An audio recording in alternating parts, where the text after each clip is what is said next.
How to fix lag on Roblox iPhone. Hello everyone. In this video, I will show you how to fix lag on Roblox iPhone. First, open Settings on your iPhone. Now scroll down and tap on General. Next, tap on iPhone Storage from the list. Now scroll down and find Roblox, then tap on it. Here, tap on the Offload app to free up space without losing your data. Then, tap on the Offload app again to confirm.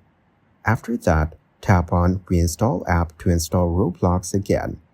Once it's reinstalled, open the app and check if the lag is gone. Thank you guys for watching this video. Hope you got some value. Make sure to like the video and subscribe to the channel to get notified of new videos. See you in the next one.